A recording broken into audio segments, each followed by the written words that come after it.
Eu sempre me perguntei como é que se sente um coração partido. Agora eu sei. Sente-se como estar na chuva em frente a um restaurante, a ver o teu marido de 8 anos a beijar outra mulher através da janela. Sente-se como os pulmões a colapsar enquanto todos à tua volta respiram normalmente. Sente-se como morrer, mas ser forçada a continuar viva e a sorrir. Nessa noite de quarta-feira, não era suposto eu descobrir nada. Era apenas uma executiva farmacêutica cansada, a tentar sobreviver mais uma semana.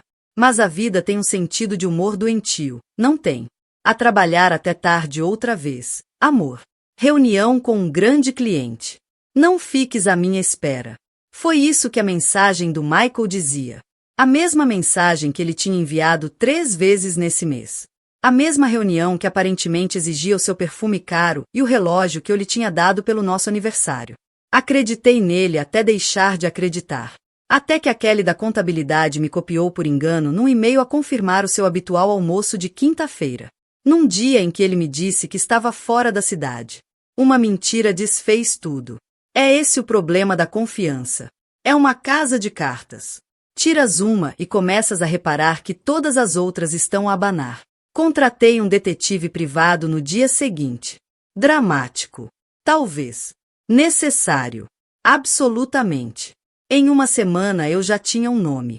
Rebecca Wilson, 32 anos, diretora de marketing numa empresa concorrente. Tinha fotografias de jantares, passeios no parque e visitas a hotéis. Tinha até gravações, que nunca ouvi por completo. Algumas feridas escolhem-se não infligir. Nessa noite, enquanto deslizava pelo material da investigação, algo chamou a minha atenção numa das fotografias. A Rebecca estava a abrir uma prenda. Uma pequena caixa azul que me pareceu dolorosamente familiar. Ampliei a imagem, com as mãos a tremer. Era a pulseira da Tiffany que eu tinha encontrado no histórico de navegação do Michael no mês anterior. Aquela que ele me convenceu ser uma surpresa para o nosso próximo aniversário. Ri até chorar. Depois só chorei. O detetive também mencionou algo sobre um grande evento planeado para esta sexta-feira. A celebração do aniversário da Rebecca no Maison Lauron. Aquele novo restaurante francês no centro, com uma lista de espera de 3 meses. O lugar sobre o qual eu vinha dando pistas de querer experimentar. O lugar que o Michael dizia ser caro demais e pretensioso. Estava prestes a fechar o portátil quando apareceu uma notificação. Um novo e-mail do detetive com um detalhe adicional que ele tinha descoberto. O número de telefone dos pais da Rebecca, extraído de um formulário de contato de emergência no ginásio dela. Pensei que isto pudesse ser útil, escreveu ele. A maioria dos casos extraconjugais sobrevive no segredo. Segredo. Essa palavra ficou a ecoar na minha mente. Fiquei ali sentada a olhar para aquele número, algo a mudar dentro de mim. As lágrimas secaram-me no rosto. Senti uma calma estranha a substituir a tempestade que andava a rugir há semanas. Foi como ver-me de cima enquanto pegava no telefone e marcava o número. Olá, é a senhora Wilson? Perguntei, com a voz surpreendentemente firme. Não me conhece, mas preciso de lhe falar sobre a sua filha Rebecca. A conversa que se seguiu mudou tudo. Eles não sabiam do Michael. Não sabiam que a filha andava envolvida com um homem casado. Tinham sido informados de que o Michael era o patrão da Rebecca, recentemente divorciado e um verdadeiro cavalheiro. A senhora Wilson chegou mesmo a agradecer-me por ter ligado. Já estavam a estranhar o motivo de a Rebecca estar tão reservada quanto a esta nova relação. Vamos fazer-lhe uma surpresa no aniversário, esta sexta-feira, disse ela entusiasmada. Ela pensa que não conseguimos ir, mas andamos a planear isto há meses. Os irmãos dela também vão. Senti algo estranho a crescer dentro do peito. Não era dor, nem exatamente raiva, mas algo frio e calculista que mal reconheci em mim própria. Que coincidência, ouvi-me dizer. Também estava a planear surpreendê-los no jantar. A Rebecca tem sido uma parte tão importante da vida do Michael. Talvez pudéssemos coordenar. Quando desliguei o telefone, apanhei o meu reflexo no espelho do quarto. Não reconheci a mulher que me olhava de volta. Os olhos eram diferentes. Mais duros. Focados. O Michael chegou à casa tarde nessa noite, a cheirar a perfume estranho e mentiras. Beijou-me a testa e perguntou se já tinha jantado. Sim, disse eu a sorrir. Na verdade, estive a fazer planos para sexta-feira à noite. Algo especial. Sexta-feira? O rosto dele oscilou entre pânico e uma preocupação treinada. Querida, tenho aquele jantar de negócios, lembras-te? Os clientes de Chicago vêm à cidade. Disse-te isso na semana passada. Acenei com simpatia. Claro, esqueci-me. O trabalho é tão importante. Ele pareceu aliviado ao dirigir-se para o duche, já a tirar o telefone para mandar mensagem a alguém. Provavelmente a ela. Provavelmente para lhe contar como tinha conseguido mais uma vez lidar com a esposa inconveniente. Mal ele sabia que a sexta-feira à noite seria mesmo especial, só que não pelos motivos que ele imaginava. A traição obriga-te a reescrever toda a tua história. Cada memória torna-se suspeita. Cada amo-te, potencialmente falso. A noite em que o Michael me pediu em casamento na praia de Maui. Agora questionava-me se ele teria ensaiado aquelas palavras com outra pessoa antes. O dia do nosso casamento. Revirei fotos antigas à procura de sinais que me tivessem escapado. Pistas que me deviam ter alertado. Encontrei-as em todo lado. As noites de trabalho que começaram há 3 anos. As viagens de negócios sem registro. As súbitas alterações de palavras-passe no telemóvel por causa dos protocolos de segurança do trabalho. A roupa nova. A inscrição no ginásio. Os sinais clássicos que todos os cônjuges traídos ignoram até ser tarde. Demais. Mas a revelação mais dolorosa foi perceber como Michael começou a minar-me subtilmente, logo quando a relação com a Rebecca começou. Comentários sobre as minhas ambições profissionais serem exageradas. Perguntas sobre se a minha medicação para a ansiedade me estava a tornar paranoica. Sugestões de que eu era demasiado sensível quando notava o distanciamento dele. Nunca foste tão carente, dizia ele, quando eu perguntava onde tinha estado. Isso não é atraente, Eli. Cheguei a pedir desculpa. Esforcei-me mais para ser menos carente. Fui à terapia para lidar com as minhas inseguranças. Tudo enquanto ele construía uma vida paralela com a Rebecca. Quinta-feira à noite, na véspera do grande confronto, não consegui dormir. Dei por mim a fazer algo que tinha prometido não fazer. A espreitar as redes sociais da Rebecca. Tinha evitado esse buraco de tortura pessoal até agora, mas de repente eu precisava de entender o meu inimigo. O Instagram dela era uma vitrine cuidadosamente curada de sucesso e aventura. Fotos de férias em destinos que o Michael dizia serem demasiado caros para nós. Roupa de marca. Frases motivacionais sobre lutar pelo que se merece e não se contentar com menos. E lá estava ele, em segundo plano em várias fotos, discretamente cortado mas inconfundível para uma esposa de 8 anos. O relógio dele. O ombro. A parte de trás da cabeça. Eu tinha dado tudo a este homem. Os meus 20 anos. A minha fertilidade.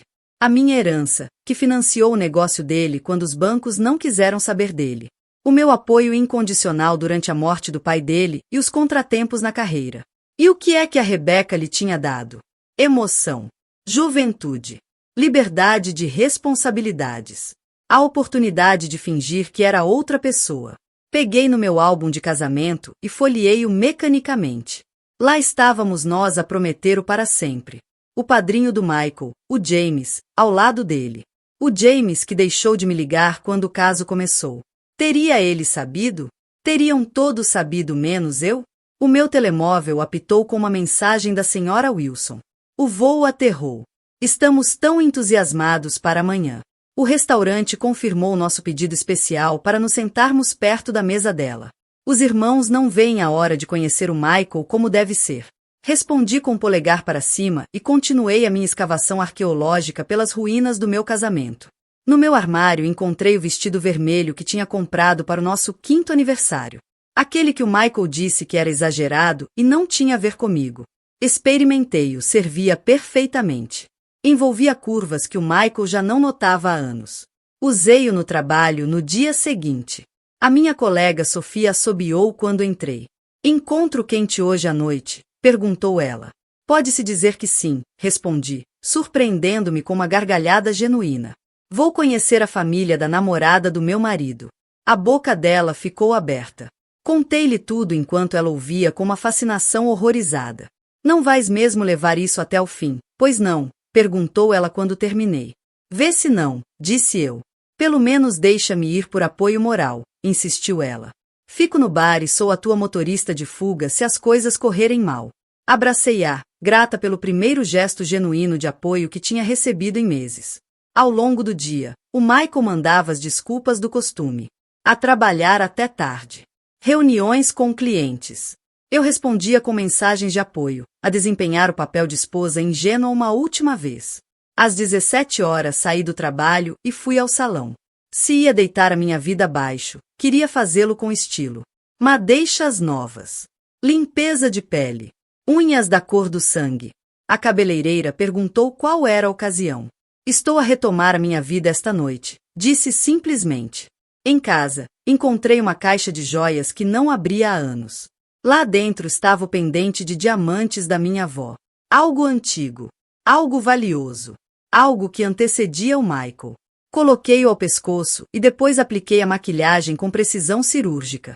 Lábios vermelhos. Olhos esfumados. Pintura de guerra. Quando estava prestes a sair, recebi uma última mensagem da senhora Wilson. Está tudo pronto. Os irmãos da Rebecca, o Jake e o Daniel, vão de Uber direto do hotel. Encontramo-nos no restaurante às 19h45 para surpresa das 20 horas. Respondi com uma confirmação e liguei a Sofia. Está na hora, disse eu. A viagem de Uber até o Maison Lauron pareceu surreal. O condutor não parava de me espreitar pelo espelho retrovisor. Noite especial? Perguntou ele. Olhei-o nos olhos. Nem imagina. O que a maioria das pessoas não percebe sobre planear a vingança perfeita é que não tem nada a ver com agir por impulso. Tem a ver com paciência. Estratégia. A capacidade de te sentares com a tua dor tempo suficiente até ela se transformar em algo poderoso. Durante 3 dias depois de descobrir a traição do Michael, não o confrontei. Em vez disso, observei. Recolhi. Preparei. Enquanto coordenava com a família da Rebecca, também estive ocupada com outros preparativos. O primeiro foi financeiro. O Michael e eu tínhamos contas conjuntas, mas eu mantinha uma conta poupança separada, por insistência da minha mãe, só por precaução. Intuição de mãe, talvez. Transferi o meu salário inteiro dos últimos 3 meses para essa conta. O segundo foi legal. Uma consulta discreta com uma advogada de divórcios. Ironia das ironias, uma que tinha representado a esposa do antigo sócio do Michael no processo de divórcio deles. Ela lembrava-se bem do Michael. Demasiado bem. Aparentemente, ele tinha sido testemunha contra a cliente dela, alegando que a esposa era emocionalmente instável e financeiramente irresponsável. Ele é um mentiroso convincente, avisou-me a advogada. Vamos precisar de provas. Provas era o que eu mais tinha. Na noite anterior ao confronto, fiz uma cópia de segurança de todas as fotos, mensagens e e-mails que o detetive tinha recolhido. Depois acedi ao nosso armazenamento partilhado na nuvem, onde descobri uma pasta chamada Documentos Fiscais 2018 que não tinha nada a ver com impostos. Em vez disso, encontrei centenas de fotos e vídeos do Michael com a Rebecca juntos, com data de 3 anos atrás. Nem sequer se deu ao trabalho de os esconder. Era esse o nível de confiança que ele tinha na minha ignorância. Mas a prova mais incriminatória veio de um lugar inesperado. 2 semanas antes, já suspeitando que algo não estava certo, tinha instalado um sistema de segurança em casa com câmaras. Por segurança, disse eu ao Michael. O que capturou foi ele a levar a Rebecca à nossa casa, enquanto eu estava numa conferência em Boston. Ao nosso quarto. A cama que partilhamos durante 8 anos. Essa gravação estava agora num ficheiro encriptado, pronta para ser usada se necessário. Não tencionava usá-la esta noite. A humilhação pública era suficiente, mas para o divórcio, todas as opções estavam em cima da mesa. À medida que o meu Uber se aproximava do restaurante, enviei uma mensagem a Sofia. Em posição, respondeu ela imediatamente, no bar. Consigo ver a mesa deles daqui. Já estão sentados, com ar de cúmplices. Tens a certeza disto? Não respondi. Claro que não tinha a certeza. Este momento ia mudar tudo. Não só o meu casamento, mas também a forma como eu me via. A Eli, cuidadosa, que evitava conflitos, estava prestes a tornar-se numa pessoa completamente diferente. O restaurante surgiu à vista. Janelas brilhantes e iluminação suave. Através do vidro vi as decorações de aniversário numa mesa central. Um pequeno grupo juntava-se perto da entrada. A família da Rebecca, a chegar pontualmente. A mãe dela viu-me imediatamente e acenou com entusiasmo. Deve ser a Eli, exclamou, abraçando-me como uma velha amiga. Muito obrigada por ajudar a coordenar esta surpresa. A Rebeca vai ficar tão surpreendida por nos ver aqui todos. Se ela soubesse. O pai da Rebeca apertou-me a mão com firmeza. O Michael fala muito bem de si como colega, disse ele. Diz que é a espinha dorsal do departamento de marketing. Sorri-lhe com frieza. O Michael diz muitas coisas. Os irmãos dela eram réplicas do pai. Homens altos, de ombros largos, com uma energia protetora a emanar deles. Apresentaram-se como Jake e Daniel, explicando que não viam a irmã há meses. Ela tem andado tão ocupada com este novo relacionamento, disse o Jake, franzindo ligeiramente a testa. Quase secreta quanto a isso. Pois, respondi eu. Os segredos têm uma forma engraçada de vir à tona. O Maitre aproximou-se, pronto para pôr em prática a surpresa. Estava totalmente informado de que íamos surpreender uma aniversariante especial. O que ele não sabia era que também íamos surpreender o seu acompanhante. Estamos prontos? Perguntou ele com entusiasmo profissional. A mãe da Rebeca acenou com excitação. Senti-me estranhamente calma ao avançarmos pelo restaurante. O tempo parecia abrandar. Reparei em tudo. A luz das velas. O murmúrio das conversas. A música suave. E então vi-os. Estavam sentados na melhor mesa da casa, as cabeças inclinadas uma para a outra.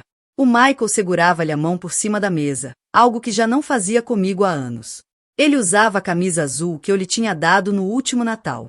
Ela ria-se de qualquer coisa que ele tinha dito, o cabelo a cair exatamente como nas suas fotos perfeitas do Instagram. Parei. O coração a bater com força contra as costelas. Por um instante selvagem, considerei ir-me embora. Escolher a dignidade em vez do drama. Mas o Michael inclinou-se para frente e beijou aquele beijo gentil e reverente que costumava ser meu. E a minha hesitação evaporou-se. Toquei no ombro da mãe da Rebeca e sussurrei. Deixe-me ir primeiro. Quero ver a cara do Michael quando me vir. Ela acenou, encantada com o que pensava ser uma coordenação amiga.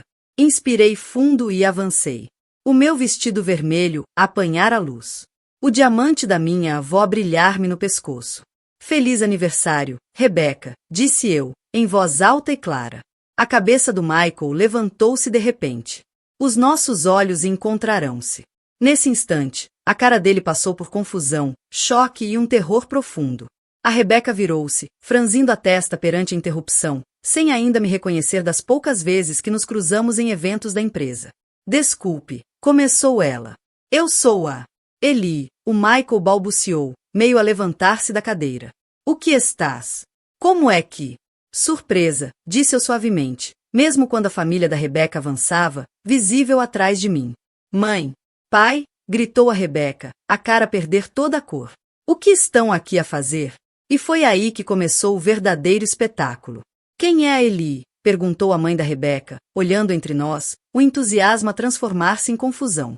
Sou a esposa do Michael, disse eu, com a voz suficientemente audível para chamar a atenção das mesas próximas. A esposa dele há 8 anos. O silêncio que se seguiu foi absoluto. A Rebeca ficou imóvel, o copo de champanhe parado a meio caminho dos lábios. O Michael ficou rígido, como um homem diante de um pelotão de fuzilamento. Esposa, repetiu o pai da Rebeca, a expressão jovial a endurecer. Michael, disseste-nos que estavas divorciado. Recentemente divorciado, corrigiu a mãe dela, a voz a subir. Disseste que os papéis tinham sido finalizados no ano passado. A boca do Michael abria e fechava como um peixe a afogar-se no ar. Eu posso explicar, começou ele. Mas o irmão da Rebeca, Jake, avançou. Explicar o quê? Como mentiste à nossa irmã? A família dela? A voz dele estava perigosamente controlada. Rebeca, sabias que ele era casado? Todos os olhos se voltaram para ela. Este era o momento que eu tanto temia como esperava. Descobrir se ela era vítima ou cúmplice. Claro que não, insistiu ela, mas os olhos desviaram-se para o Michael, num pedido de ajuda silencioso. Um sinal claro. A sério? Perguntei eu, suavemente, tirando o telemóvel. Então não estavas em nossa casa há 2 semanas? Na nossa cama? Enquanto eu estava numa conferência farmacêutica em Boston? A Rebeca empalideceu ainda mais. Tu sabias, continuei, com a voz firme. Tu já sabias há pelo menos 1 ano. No dia em que ligaste para o nosso número fixo, e fui eu que atendi. Lembras-te? Desligaste, mas não antes de perguntares pelo Michael pelo nome. Outros clientes já olhavam abertamente. Um empregado pairava por perto, incerto. A Sofia tinha se aproximado, o telemóvel a gravar discretamente. Isto é verdade, exigiu o pai da Rebeca, a cara enrubescer de raiva. Os olhos da Rebeca encheram-se de lágrimas. Ele disse que estavam separados, que ela sabia e que só estavam juntos por aparência. Aparência. Rime, o som frágil até para mim própria. Como a aparência de eu trabalhar 60 horas por semana para apoiar os negócios dele. Ou a aparência de eu ajudar com a depressão no ano passado, enquanto ele aparentemente construía uma vida contigo. O Michael finalmente encontrou a voz. Eli, por favor. Aqui não. Onde então, Michael? Nas nossas sessões de terapia de casal, onde dizias que te estavas a redescobrir. Ou talvez no nosso quarto, onde fizeste amor comigo na semana passada. Isso também foi só para manter as aparências? A Rebeca soltou um som ferido. Na semana passada disseste que não a tocavas há meses. Ele mentiu, disse eu simplesmente. É o que ele faz, a ambas. Os irmãos da Rebeca colocaram-se dos lados da irmã, protetores, ambos a fitar o Michael com repulsa evidente. Levaste-o à festa de reforma do pai, disse o Daniel a Rebeca. Apresentaste-o a toda a nossa família, aos nossos amigos. Eu não sabia, insistiu ela, mas a voz não tinha convicção. Tirei da mala um pequeno maço de fotografias, escolhidas cuidadosamente dos ficheiros do detetive. 3 anos, disse eu, deslizando-as sobre a mesa. É há quanto tempo isto dura? Aqui estão vocês dois no Parkview Hotel em abril passado. Aqui está a viagem de fim de semana a Montauk, que fizeram enquanto eu cuidava da minha mãe após a cirurgia. E aqui está a véspera de Natal do ano passado, quando Michael me disse que estava a trabalhar até tarde. A mãe da Rebeca pegou nas fotos, engasgando-se enquanto as folheava. Rebecca Grace Wilson, como foste capaz? Mãe, por favor, não me digas mãe. Criamo-te melhor que isto. Virou-se para mim, uma vergonha profunda nos olhos. Peço-te desculpa. Não fazia ideia. O Michael tentou recuperar o controlo. Isto é um assunto privado que não precisa de envolver. Privado? Interrompeu o pai da Rebeca. Tornaste-o público quando mentiste à minha família, te sentaste à nossa mesa, aceitaste a nossa hospitalidade sob falsas pretensões. E quando usaste recursos da empresa para financiar o teu caso, acrescentei com calma. Os recibos do Parkview Hotel foram pagos com a conta da empresa. A conta que eu te ajudei a abrir. Aquela onde ainda estou listada como diretora financeira. O Michael empalideceu. Isto era novidade para ele, que eu andava a monitorizar os registros financeiros há semanas. Isso não é fraude. Má gestão de fundos da empresa. Sim, é.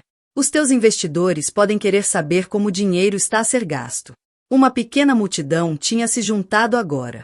Murmúrios percorreram o restaurante. Alguém estava definitivamente a filmar.